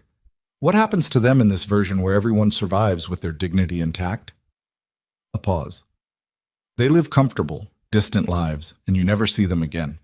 That is the price of what you've already cost this family today, Jitai. I am being generous in even offering it." Jitai's grip tightened on the gun, his whole body trembling now. Not with fear, he realized distantly, but with a fury so complete it had gone past heat into something glacial and absolutely clear. "No," he said. The bedroom door opened. His father stood in the frame, silver hair immaculate even at this hour, a dark coat over an impeccable suit, his expression carrying none of the rage Jitai expected, only a cold, almost clinical disappointment, the look of a man assessing a failed investment. "Then we're at an impasse," Kang Dae-ho said quietly, and stepped aside. Behind him, in the hallway, two more men appeared, weapons drawn, and Jitai understood with total, bone-deep clarity that the conversation portion of the evening had just ended. The two men in the hallway raised their weapons, and Jitai didn't move, didn't reach for his own gun, just stood there with the bag heavy against his ribs and looked his father directly in the eye for what felt like the first time in his entire adult life. "You won't do it," Jitai said. "Won't I?" "No." Jitai's voice was steady now, stripped of fear in a way that surprised even him. "Because if I die in this apartment tonight, that drive doesn't disappear with me. Minjun has a copy. Agent Reyes already knows my name, already knows what I'm bringing him. You kill me here. You don't bury this. You accelerate it. You make yourself the obvious suspect in the death of your own son, on top of everything else that drive already proves. There's no version of tonight where killing me saves the empire. There's only a version where it ends it faster." His father's jaw worked, the first crack in that carved, immaculate composure all night. "You're bluffing. Call Sukmin. Ask him how that alley went today. Ask him if I looked like a man who was bluffing." Silence stretched through the apartment, broken only by the distant hum of the city outside the window, 30 floors down, indifferent to everything happening in this room. Kang Dae-ho stared at his son, and something passed behind his eyes that Jitai had never once seen there before. Not fury, not contempt, but the dawning, reluctant recognition of having genuinely lost control of something for the first time in 3 decades. Through the earpiece, Min Jun's voice, urgent and tight. "Sir, Sukmin just pulled his men back from the lobby." "I don't know why. Elevator's clear." Jitai kept his eyes locked on his father. "He's pulling back because he knows what I know. This is already over. The only choice left is how much you lose on the way down." For a long moment, nobody in the room moved. Then Kang Dae-ho, slowly, almost imperceptibly, lowered one hand, a signal, and the two armed men in the hallway stepped back, weapons dropping to their sides, though the tension in the room didn't ease so much as shift into something colder. "You understand what you're about to do to this family's name," his father said quietly. "Everything I built, everything my father built before me, gone, because of a woman and a child you knew for one day. I've known him for one day." Jitai's voice cracked slightly, the first real fissure in his composure. "And in that one day, he taught me more about what it means to actually be someone's father than you taught me in 31 years. He brought me breakfast because he thought I looked lonely. When was the last time you did anything for anyone because you thought they looked lonely?" His father said nothing. "I'm not doing this to destroy you," Jitai continued. "I'm doing it because it's the only way they'll ever be safe. You could have stopped all of this a year ago, 10 years ago, by simply being a different man. You chose this. I'm just finishing what you started." He walked past his father, past the two armed men who didn't move to stop him, the bag heavy and solid against his side, and somehow made it to the elevator without his legs giving out beneath him. Minjun was waiting, weapon still drawn, his face pale with the particular relief of a man who genuinely believed he might be retrieving a body instead of a living employer. "Sir, what happened in there?" "Drive," Jitai said. "Just drive." The car ride back to the farmhouse passed in a blur. Jitai would never fully remember clearly. The city lights, the bridge, his own hands shaking against his knees in a way they hadn't shaken even in the apartment, the adrenaline finally catching up to him now that the danger had passed. He called Agent Reyes from the back seat, his voice hoarse, and arranged the handoff for first thing in the morning, every account number, every shipping manifest, every name his father's organization had ever touched. It was almost 3 in the morning when they pulled back through the farmhouse gate. Amara was waiting on the porch, wrapped in a blanket, and the moment the car door opened, she was moving, fast, across the gravel, and Jitai barely had time to brace before she collided into him, her arms locking around his neck with a force that nearly knocked him backward. "You're alive," she said into his shoulder, her voice breaking. "You're actually alive." "I'm alive. I hate you for going. I hate you for making me wait here not knowing." She pulled back just enough to look at his face, her eyes wet and furious and relieved all at once. "Don't ever do that to me again." "I won't have to," he said quietly. "It's done. Reyes gets everything in the morning. There's nothing left to protect." Amara stared at him for a long moment, processing, and then something in her shoulders finally released. 6 years of careful vigilance loosening just slightly for the first time since an airport collision had cracked her whole life back open. The next several days moved fast and strange, the way crisis always does once the worst of it is past, and the bureaucratic aftermath begins grinding forward instead. Agent Reyes and a team of federal investigators spent 6 hours at the farmhouse taking Jitai's full statement, photographing documents, asking questions that stretched back years into operations Jitai had spent his entire adult life trying not to think about too closely. By the end of the week, the raids began, first in New York, then cascading backward through the network into Seoul, into Busan, into shell accounts in 3 different countries that Jitai's father had spent decades building and hiding. Kang Dae-ho was arrested on a Tuesday morning in broad daylight outside the very headquarters building where he'd ruled for 30 years without a single fingerprint ever touching him directly. The footage made every news outlet across 2 continents. The feared boss of Seoul's most dangerous syndicate being led out in handcuffs, his silver hair still immaculate, his face arranged into the same cold composure he'd worn his entire life. Even now, even at the absolute end of everything he'd built, Jitai watched the footage once, alone, late at night, while Amara and Malik slept upstairs in the farmhouse that had become, somehow, without either of them quite deciding it, a kind of temporary home. He felt nothing like triumph. He felt something closer to grief. For the father he might have had in some other version of his life. For the 31 years he'd spent trying to earn approval from a man who had never once been capable of giving it freely. He turned off the television and didn't watch the news again. Jitai himself faced consequences too, though lighter than he'd braced for. Federal cooperation bought him significant leniency, a plea deal that traded several years of probation and a permanent surrender of every asset connected to the family's criminal enterprise for his freedom to actually live the rest of his life outside of it. He signed away $300 million across a single afternoon in a lawyer's office in Lower Manhattan, watched the numbers move from his name to government seizure with a calm he hadn't expected to feel, and walked out of that office with nothing but the suit on his back and for the first time since he was 19 years old, absolutely no one's permission required for what he did next. He rented a small apartment 4 blocks from Amara's brownstone. Modest, 2 bedrooms, nothing that announced money or power or anything at all except a man trying to build a life from the ground up with his own 2 hands. The first few weeks were awkward in ways Jitai hadn't anticipated.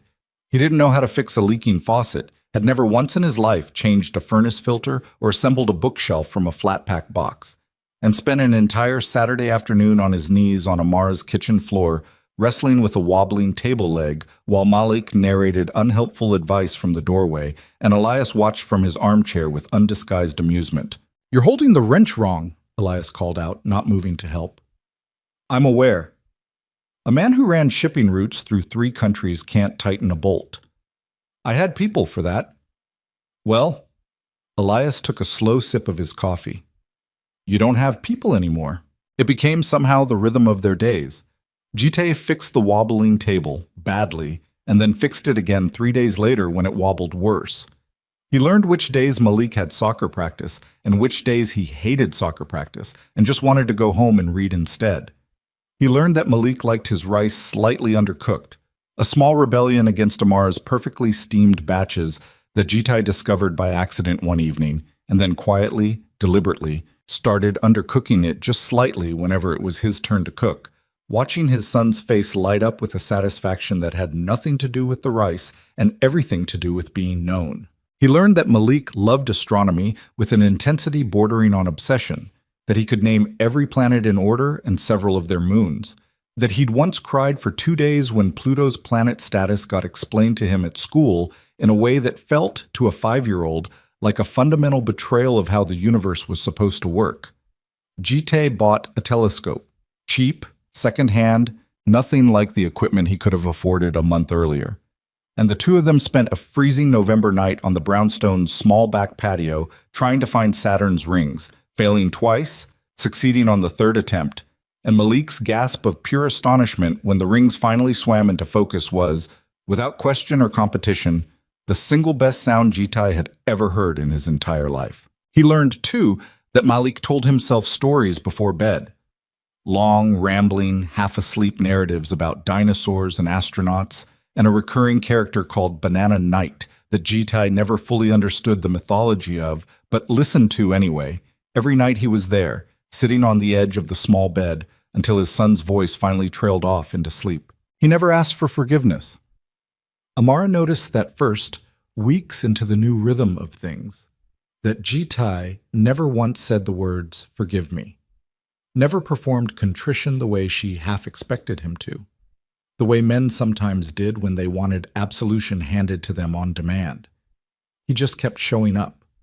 Every day, faucets and homework, and undercooked rice, and a telescope on a cold patio brick by brick, the same slow construction she'd once described to him, except now he was the one laying them. It was Elias who finally said something to her about it, one evening in late November, while they watched Jitai and Malik through the kitchen window, both of them on their knees in the small backyard trying to assemble some kind of bird feeder from instructions neither of them could properly read.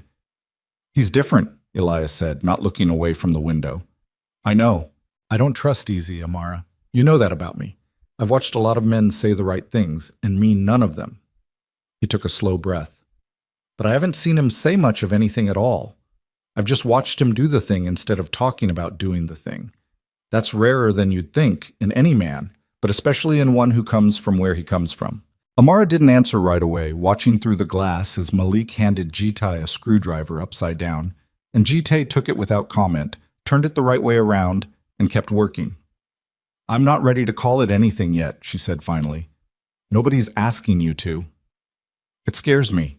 How much I want to." Elias turned from his window and looked at his granddaughter with an expression softer than she'd seen on his face in years. "Wanting something after you've been hurt isn't weakness, Amara. It's just proof you're still alive enough to want things. The weakness would be letting the fear make the decision instead of you." She thought about that for a long time after he'd gone to bed, standing alone at the window watching Jitai help Malik finally get the bird feeder's roof to sit straight, the two of them high-fiving with a clumsy enthusiasm that looked nothing like the careful, controlled man who'd once stood silent on a stage in Seoul while his father announced his future to 200 strangers. 6 months passed. The brownstones settled into a new rhythm that none of them had planned, but all of them had somehow built anyway. A life assembled not from grand gestures, but from 1,000 small, ordinary repetitions. Breakfasts and school drop-offs and Sunday afternoons at the park. Jitai slowly, awkwardly, earning the kind of trust that couldn't be rushed or purchased or promised into existence, only proven, day after day, through nothing more dramatic than simply staying. In March, Amara finally let him kiss her. Not a grand reunion, nothing cinematic about it, just the two of them standing in her kitchen on an unremarkable Tuesday evening after Malik had gone to bed, the dishes still in the sink, and something in the careful distance she'd maintained for 6 months finally, quietly, giving way. "I'm still angry," she said against his mouth, not pulling back, "about all of it. I don't think that goes away just because you fixed a wobbly table and learned how to undercook rice. I know. I need you to understand that this isn't me forgiving everything. This is me deciding I'm tired of being afraid of wanting something good. I understand. Don't make me regret it." "I won't." She studied his face for a long moment, searching it the way she had in the airport all those months ago, looking for the lie, the catch, the old pattern repeating itself, and found instead only the steady, unguarded honesty of a man who had finally, after 31 years, stopped performing for anyone. 1 year after the airport, almost to the day, Jitai stood in the small backyard of the brownstone on a warm Sunday morning, an apron tied crooked over his t-shirt, 4 eggs broken badly into a pan that was rapidly producing more smoke than breakfast. Malik sat at the small patio table, 7 years old now, missing a different tooth, narrating the disaster with the gleeful commentary of a child who found his father's domestic incompetence endlessly entertaining. "It's burning, Dad." "I'm aware. Grandpa Elias says you cook eggs like you're trying to punish them. Your grandfather has opinions about everything. He's not wrong, though." Elias's voice carried from the kitchen doorway, where he stood with his own coffee, watching the chaos with the same dry amusement he'd worn for months now, a permanent fixture in the architecture of their mornings. Amara appeared behind him in the doorway, wrapped in an old cardigan, her hair loose, watching her son laugh at his father's burnt eggs with an expression that held no trace of the careful armor she'd worn for 6 years before any of this began. She crossed the yard slowly, took the spatula out of Jitai's hand without a word, and rescued what remained of breakfast with the easy competence of someone who'd been doing this far longer than he had. "You're hopeless," she said, but there was no edge in it anymore, just warmth, just the particular fondness of someone who had stopped expecting hopelessness to be a permanent condition. "I'm trying." "I know." She glanced at him, something soft passing between them. "That's the whole point, isn't it? You don't have to be good at it, you just have to keep trying." They ate burnt eggs at the small patio table while Malik told them, in exhaustive detail, about a documentary he'd watched on black holes. And Elias offered commentary that was half genuine interest and half deliberate teasing. And somewhere above them, a plane crossed the pale morning sky, leaving a thin white trail that Malik tracked with his eyes until it disappeared. No bodyguard stood at the gate anymore. No black sedans idled down the block. The empire that had once shaped every hour of Jitai's life had been dismantled piece by piece over the past year. His father's trial concluding 3 months earlier with a sentence that would keep him behind walls for the rest of whatever life remained to him. And Jitai had not visited, had not written, had finally, completely, let go of the impossible hope that the man who raised him might someday become someone capable of being proud of the life Jitai had actually chosen instead of the one he'd been assigned. He didn't need that anymore. He had learned, slowly, painfully, over the course of one transformative year, that the approval he'd spent 31 years chasing from a man incapable of giving it freely had never been worth nearly as much as a 6-year-old boy's small hand offering him a paper bag with a banana inside it on a cold New York morning. That evening, after Malik had finally been wrestled into bed despite vigorous protests about bedtime being, in his considered 7-year-old opinion, deeply unfair, Jitai found Amara on the back patio, looking up at the sky through Malik's second-hand telescope, the same one that had once shown them Saturn's rings on a freezing November night. "What are you looking at?" he asked, settling into the chair beside her. "Nothing in particular, just looking." She glanced over at him, the porch light catching the soft lines of her face. "It's strange. A year ago I thought the worst thing that could happen to me already had. And now I think the airport might have been the best thing that ever happened, and I still don't know what to do with that. That something so terrifying could turn out to be the thing that saved all of us. I think about that too." "Do you regret it? Any of it? The wedding you walked away from? The empire? Your father?" "No." His answer came immediate, certain, without a single second of hesitation. "I regret the 6 years before it. I regret every day I let pass without finding you, without knowing him. But the airport, what came after? No. I would do all of it again. Every alley, every threat, every sleepless night, 100 times over if it meant ending up exactly here."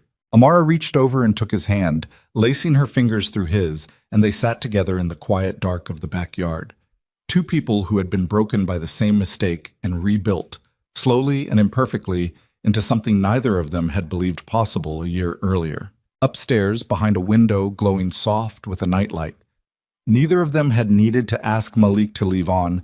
Their son slept soundly, untroubled by empires or fathers, or the particular violence of the world his own birth had once nearly been swallowed by. Only a boy, ordinary and loved, dreaming, perhaps, of black holes and dinosaurs, and a father who had finally, after everything, kept every single promise he had ever made. The empire was gone. The fear was gone. What remained, in its place, was something smaller and infinitely more valuable. A green door, a wobbly table, burnt eggs on a Sunday morning, and a family built not from blood or bargains or inherited power, but from the simple, stubborn decision made over and over again every single day to stay.